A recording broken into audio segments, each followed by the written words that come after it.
Jenjawulo tusanyukira ddala okuba nti mutulaba okusingira ddala omukutu ogwo ogwa website www.imc.ug. waliwo enkola eya Victory Uganda app eyo gifuna ku simu yo, ku tab, ku iPad abakozesa Apple products.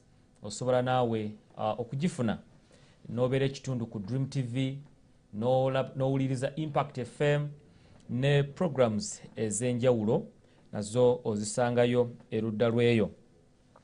Lunaku lwaleero nze Mulanzi tugenda kwogera ku Uganda gye twagala okulaba.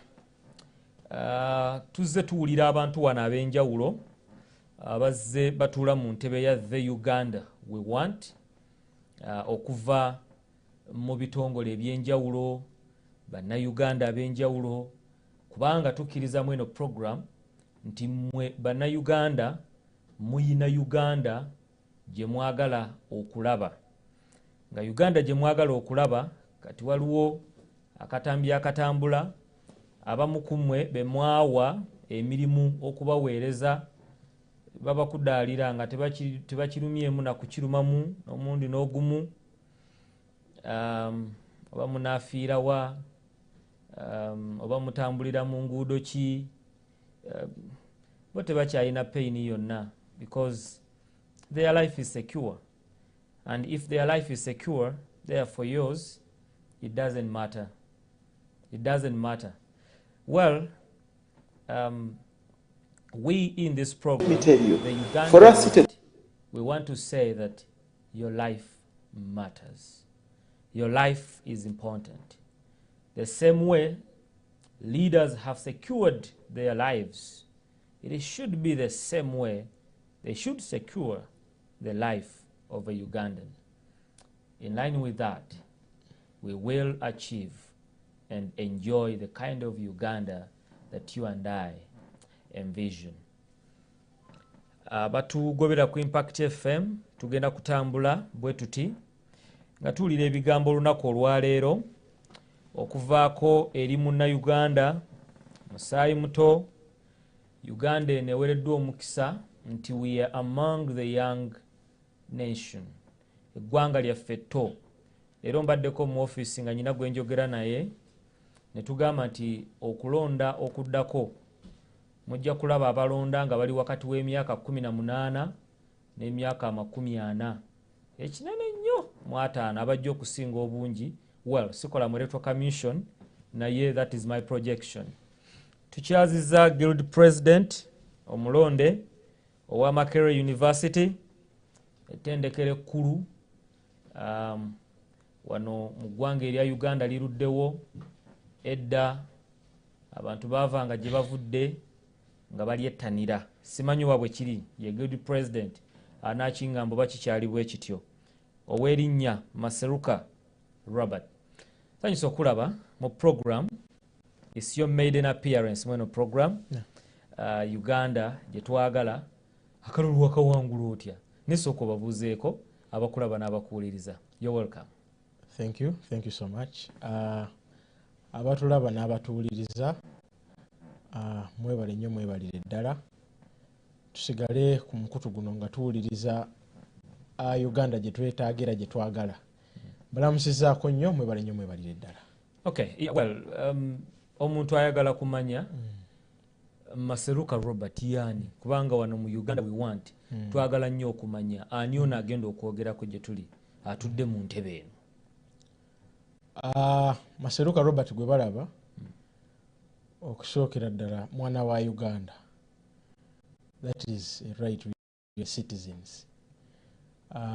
Ekyokubiri enviira Mukono South, abe Mukono South era mbatumiddeko. Nzaalibwa omukyala bamuyita Nanfuka Joseline n'omwami bamuyita Setuba Simon. Ndi musajja Muganda eyeddira embwa akabbiro kidde. Ndi mwana wa Makerere University, nsoma amawulire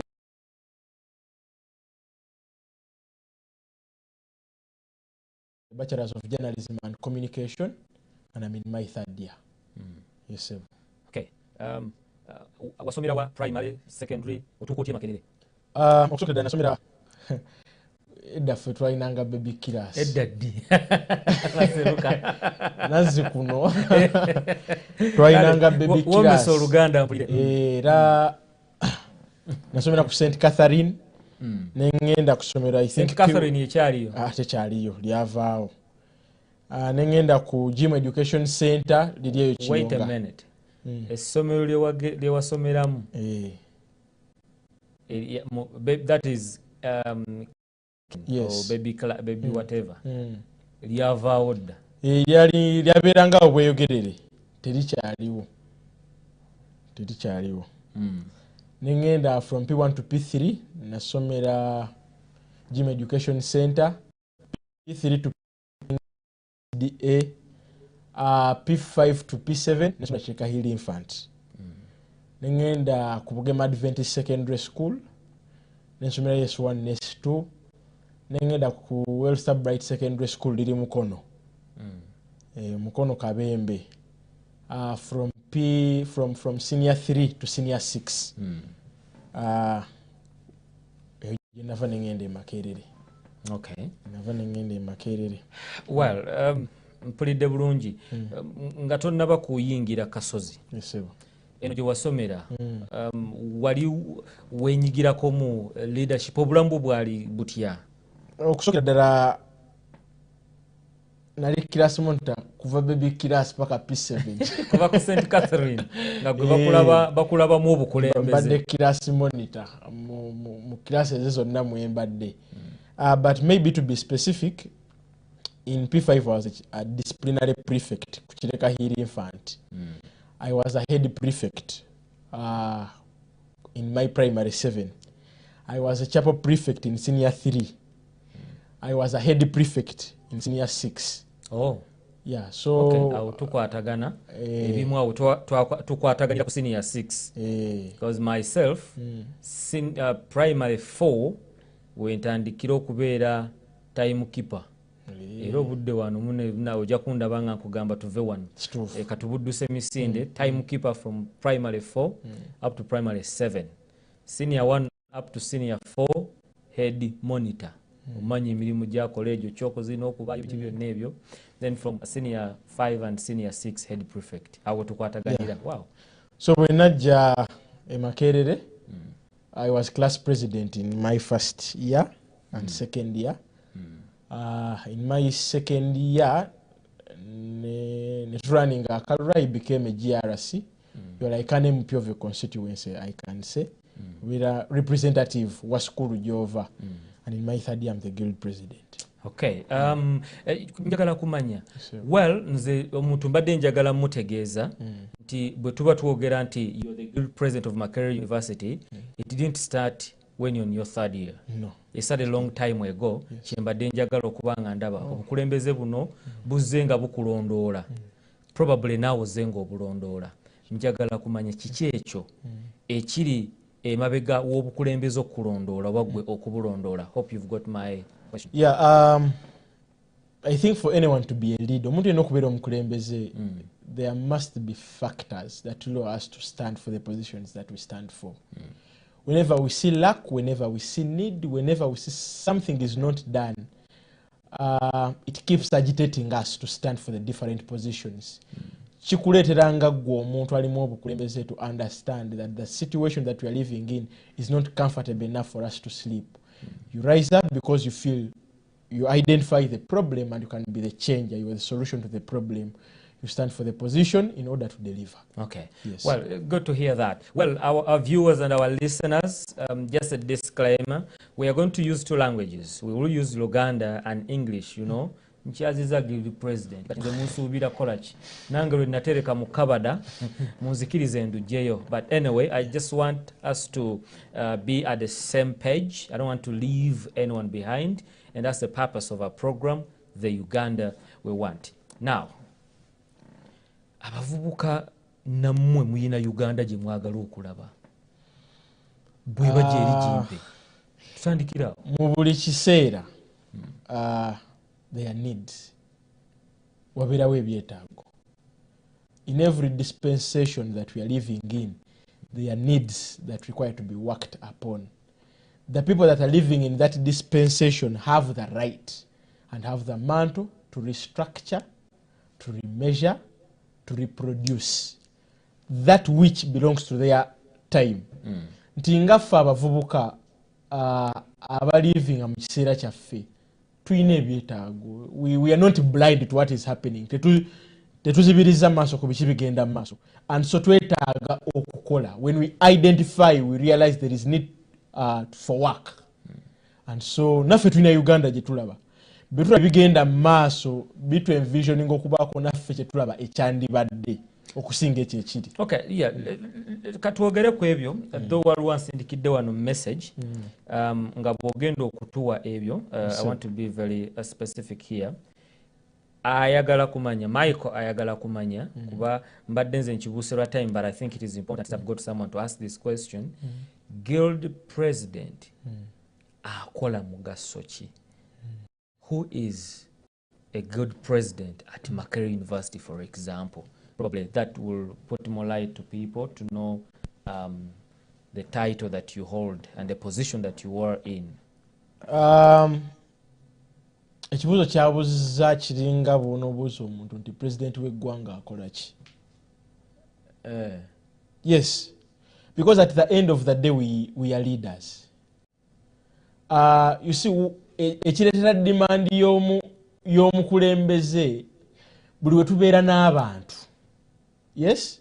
Tukkiriza nti mu bantu bano waliwo obwetaavu. Mu bantu bano waliwo ebintu ebyetaaga okukolebwa. Mu bantu bano there are people that require special care and need. Okay, so that raises in this case otunulidde bayizi ba Makerere University. Yes. Bona. Because you realize that Makerere University has 40,000 students. Emitwalo ena egy'abayizi. Emitwalo ena. Tetuyinza kubeera mu audience y'abantu mitwalo ena nga tebalina abakulembera. Mu bufunze weetisse abantu emitwalo ena. Yes. If constituencies singa baba n'abantu babeera n'abantu 2,300 ne babeera ne representative member of parliament atuula n'aba representing. These people have ideas, these people have needs that require to be parliamented. So, and those are the people I represent. So wherever we have an audience, there is need to structure and have leadership. And that is the importance of a guild president. We realized in your administration, but students need a voice through which they're going to pass their different ideas to the administration for it to do what the students want. Yes. All right. Well, you've said it. So in simple terms, a guild president, number one, is the first student through which students pass their problems, their ideas to the administration. He's a bridge between the administration and the students. Oh, yes. So administration bwegaana okubaako byekolako. Yes. First student ono gwe bayita guild president. Exactly. Yakulemberamu n'okwekalakaasa ne mutukuba ne mwonoona ebintu byaffe. Administration bwebeegaanye. You see, but the students are leader intellectuals, very understanding people with vast theories, understanding and ideologies. If we believe we can present our ideas first through negotiation and they're not worked upon, then... Yeah, because Makerere mu spotlight, buli ekibaayo, eggwanga lino lyolaba bannayuganda katate babali ebweru bazadde bamwe bani ba stakeholders n'abalala bonna abaagaliza Makerere ebirungi tubeera concerned. What are some of those issues ezitera okuviirako obutabanguko obwo era kati nga ggwe mu kisanja kyo kino ky'oliko obwetegekedde otya? Ekyo kati nze nkibuuza kuba oli ajabireese mbadde mbidduse. Gwe weetegese otya okulaba nti chaos ngoyo taddamu kubeerawo olidinge ekisanja? Simanyi oba moto yegamba kyoba nawo sekiwalinga Makerere University, I don't know, but bagambe nti mulembe gw'amaseruka Robert, well, his leadership is just amazing. In most cases when we are campaigning, what we tell, ebintu byetugamba abantu nga tujja mu bukulembeze bimatalinga kinene nnyo. So our work is to make sure what we promise the students is fulfilled. Yes? And so we cannot see ourselves as leaders fail. So we have the backing up of the students. Oh. Yes. We don't do what we want. We do what the students, our constituency demands for. Tokola byoyagala, ng'omukulembeze tokola byoyagala. Oyinza okuba olina kyoyagala ennyo naye nga constituency erina kyeyagala. So those are the voices that voted for you, and so they are your first ne bw'oba voice. okulembera ggwanga. Yes. Gwe byoyagala obiteeka ku mabbali. And that is the Uganda we want. Yes. Nga gwe omukulembeze ovaawo. Exactly. N'okola ku byange nze omuntu wa wansi. We understand their selfish interests. They shouldn't supersede the interests of the constituency. Abantu abakulonda nga bakuteeka mu buyinza kubanga bakwesiga okubeera nga you can deliver what they want, not what you want. They believed that through you their voices are going to be heard. Okay. You cannot afford to get there and then be your voice to yourself. You are the voice to yourself. You present your interest.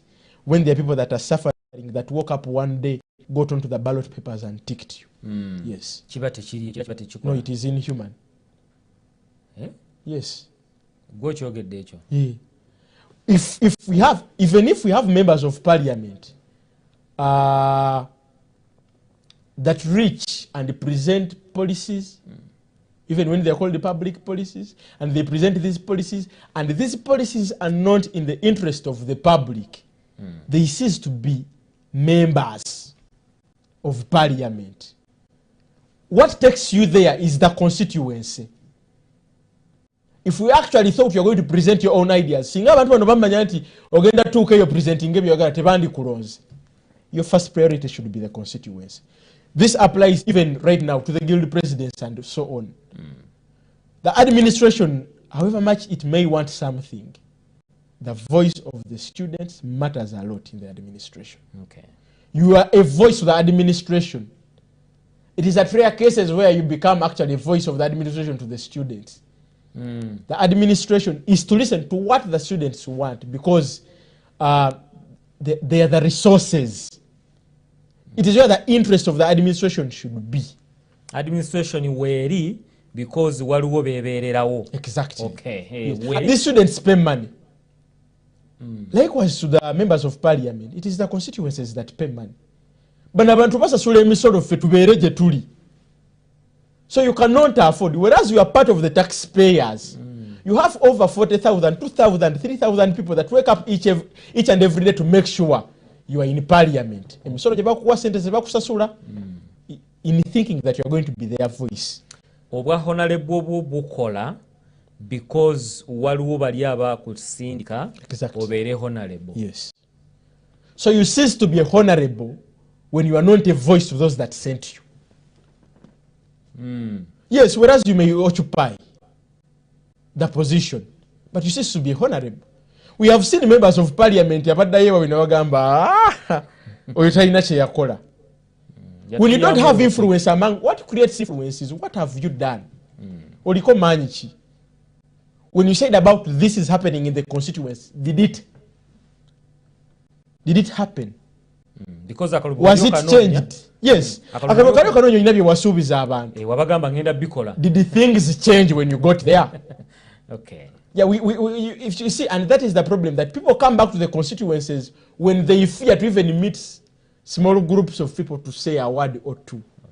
Because they ceased to be honorables the moment they were voted. Okay. Yeah. Well, katusembyo kino ku kya makerere ekikyo ontwale mu Uganda gye mwagala mwenga abavuka naawe gy'oyagala kuba okiikiridde abavuka abasooka bondaze emitwalo 4 kati ate okiikiridde ebitundu 70 plus ebyabavubuka mu Uganda gye twagala kwagwe gwe tulina olunaku olwaleero. Ebyobufuzi bino byava ku ky'okuyingira Makerere University. Mwesimbirawo mu byabufuzi, obululu bunoonyeza mu byabufuzi, mukuba zi posta, n'olaba eza yellow, n'olaba eza green, n'olaba eza red, byavaawa. Ebintu bino biva mu constitution. Mwagenda mu byabufuzi oba mwagenda kusoma? Biva mu constitution ya Uganda. Yes, in the supreme law of the land, chapter 4, article 29, the constitution states the freedom of expression and association in which your freedom is part, the freedom of media.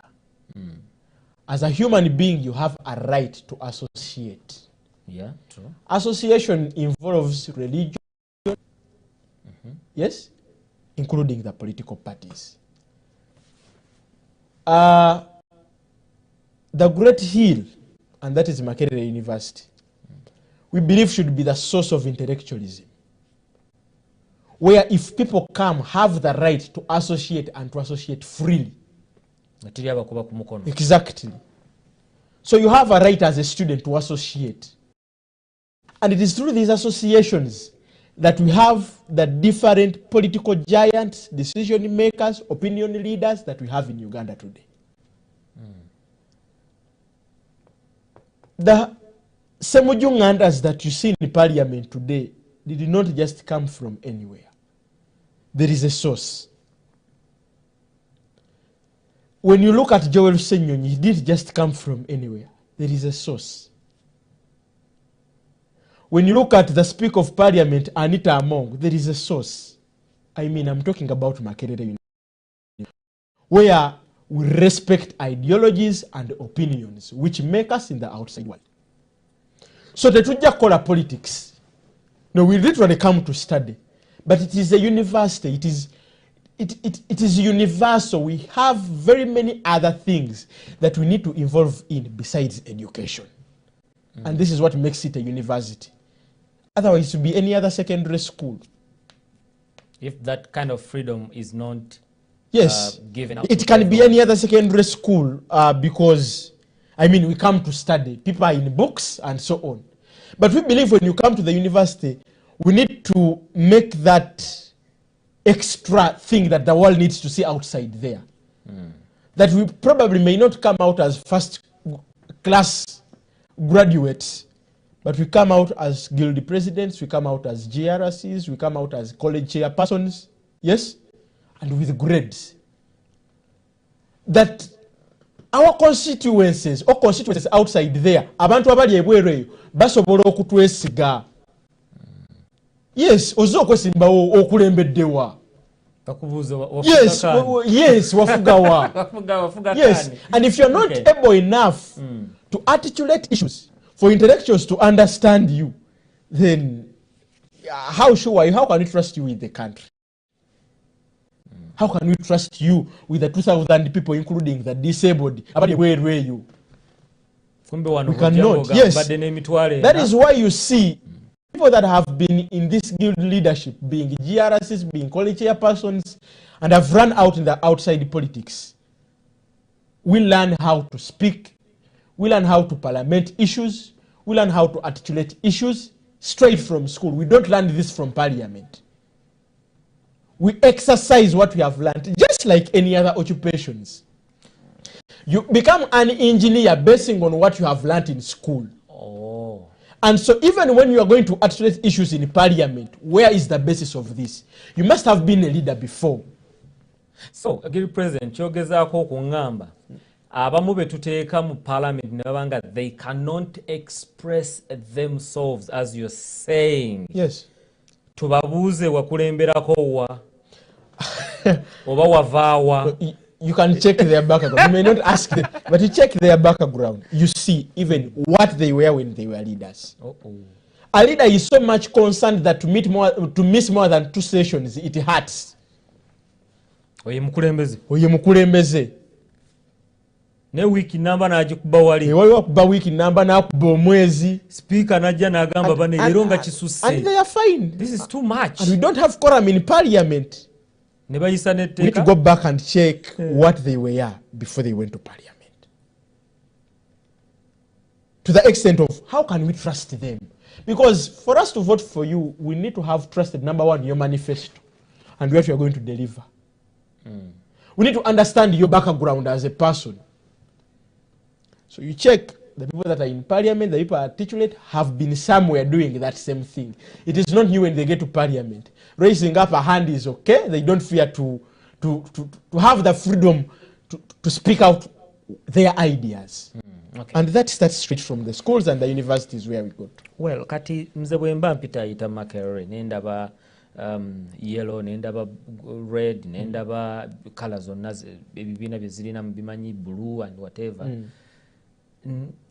kituufu n'abakulembera ebibiina ebyo eno wabweru baba bataddemu omukono mu kunoonya kwammwe okwakalulu balinamu interest mu bukulembeze bwammwe tugeze nga let's say principal wa NUP president wa FDC chairman wa NRM oba simanyi oba ba UPC batera okuleeta neba n'abalala bonna na DP should we say wano bo bali bweru mwe muli eri mu ntabiro nabo omukono gubeeramu era gwolaba nga ekyo nakyo kirungi okukola. In most cases there is what we call birth. Every person is born.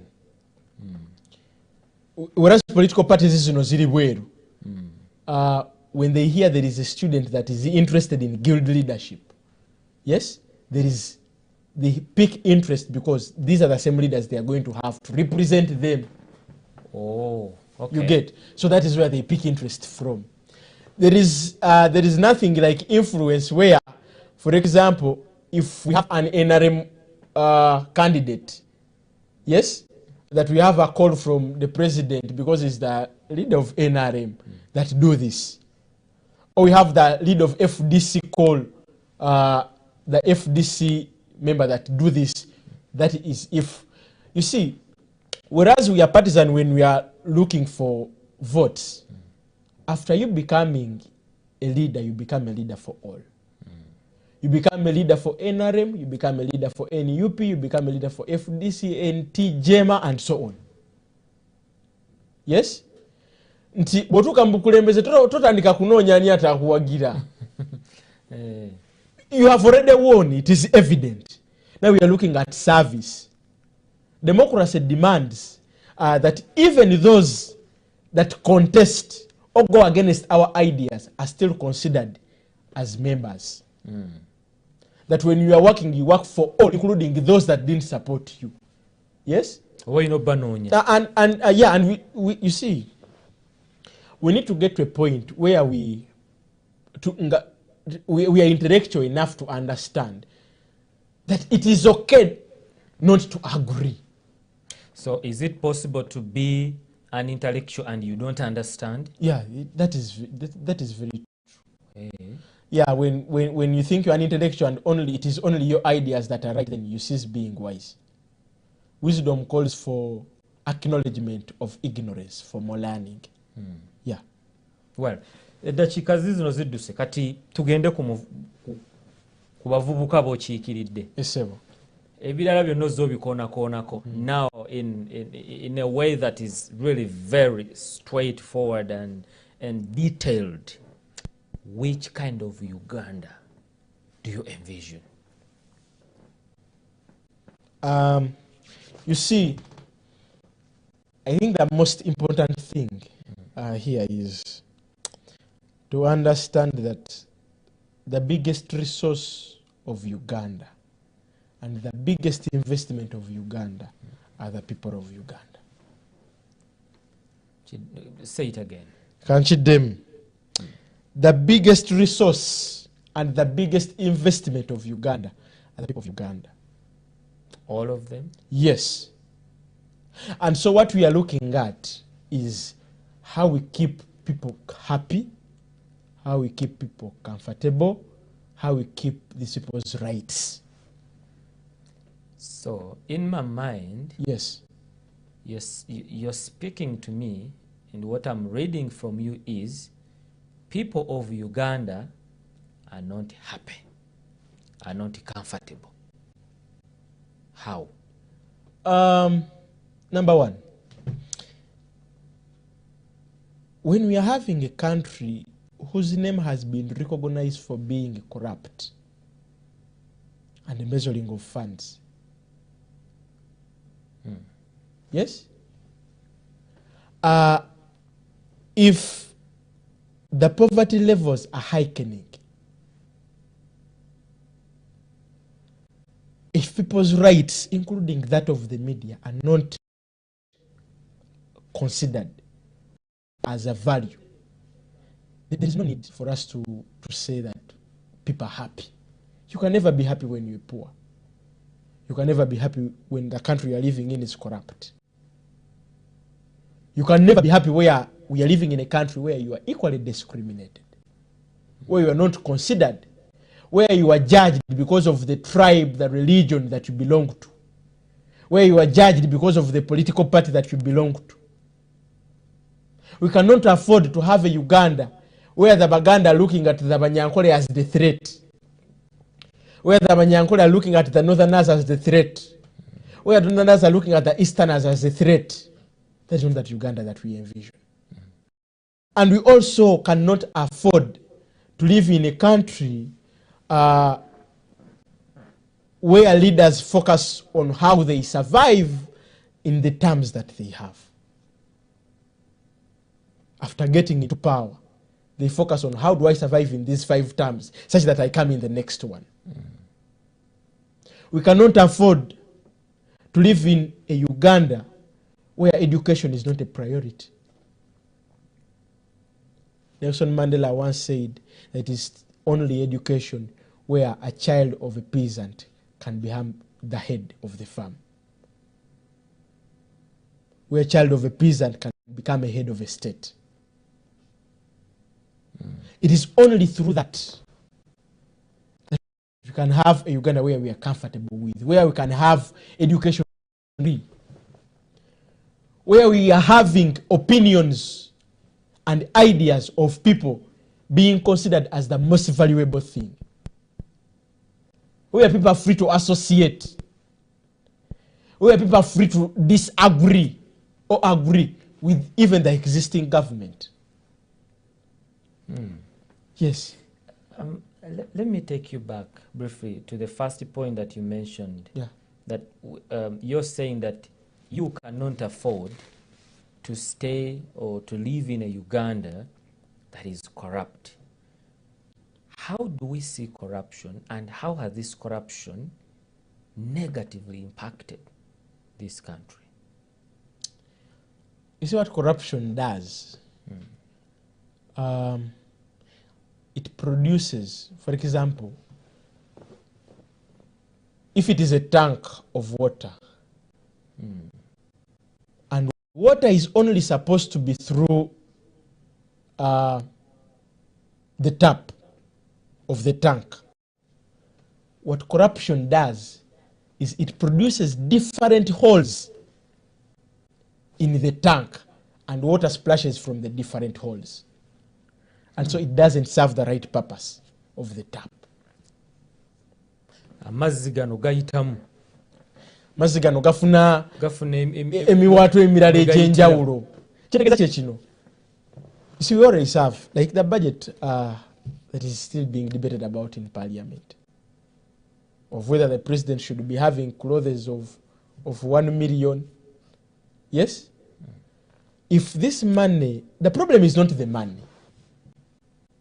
We would be okay for whichever money that comes out of the Parliament.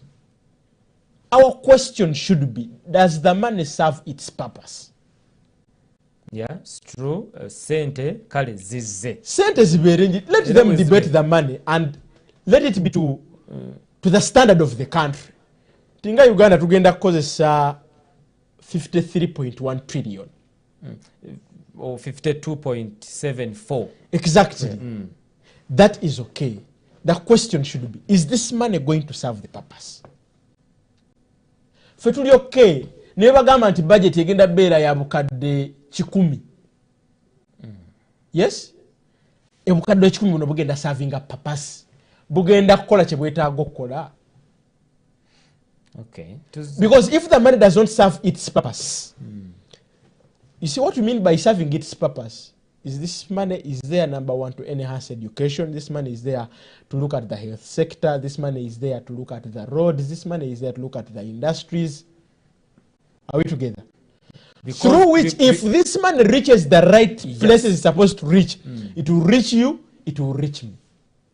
When I say it doesn't serve its purpose, there is a stage where it ceases and stops to serve its purpose, the question is where does it go? And that is what we call corruption.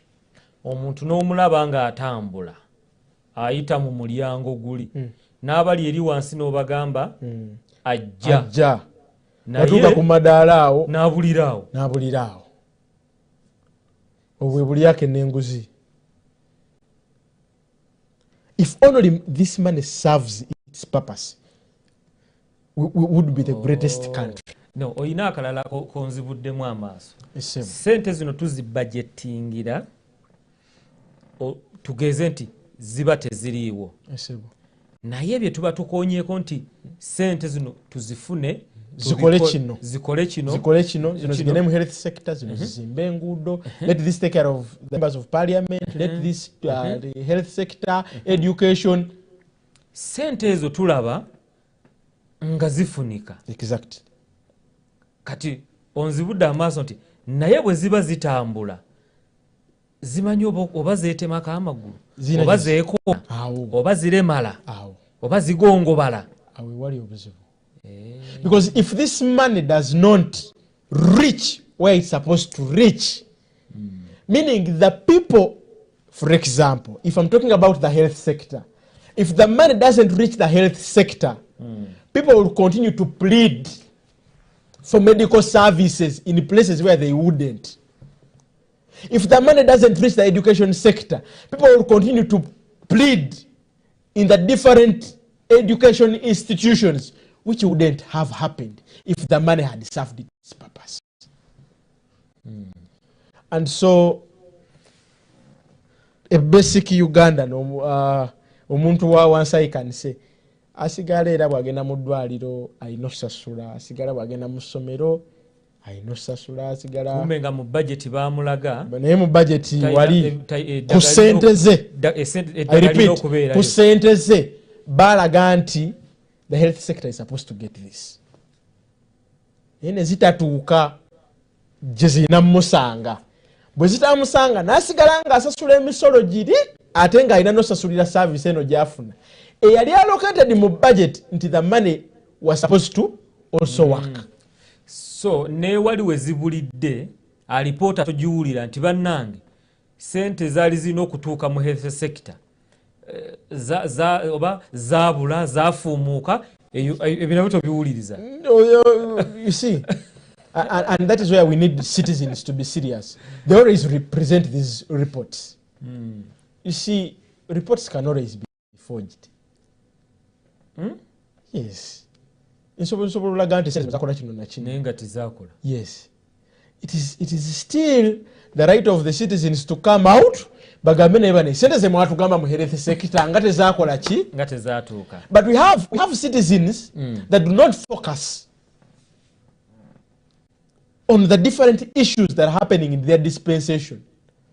Tebafayo ku biki biva bigenda maaso mu ggwanga. Oba bafaayo naye nga tebawulira. Ebiseera ebisinga if amawulire gagenda mu maaso omuntu alaba alina kaserike katannamaliriza, budget session yegenda mu maaso omuntu alina ebintu ebirala byagenda kubagenze mu kuwummula. Boogera olulimi olutategeerekeka. So if we involve ourselves as citizens, too intellectual, abantu bwe mwagala okuweereza mwogera bibatategeera. You see, one of the importances of the media is to break it down. Breaking it down. Yes. The sentence zino zakoze wano na wano, zino zikola wano na wano. So abantu bebetako okay interesting in. I would say on behalf of the viewers and listeners that we've enjoyed your preamble and your maiden appearance in this program, the Uganda we want. And I want to promise you, our viewers, because of time and we are heading into the gospel, I want to assure you that we will have the good president of Makerere University, Mr. Maseruka Robert, in our second episode. So you don't have to miss it. Make sure that you're with us on DreamTV and as well on Impact FM. Tugenda kumweyongeza mu kitundu ekyokubiri atusiigire ekifaananyi ekya Uganda gy'ayagala okulaba. Leero tubadde ne good president owa Makerere University. Gwe nkoze naye mu byuma omwami Simon Angamba obudde bwaffe buweddeko tugende mu njiri sisobola kujeema n'omulundi n'ogumu era ngenze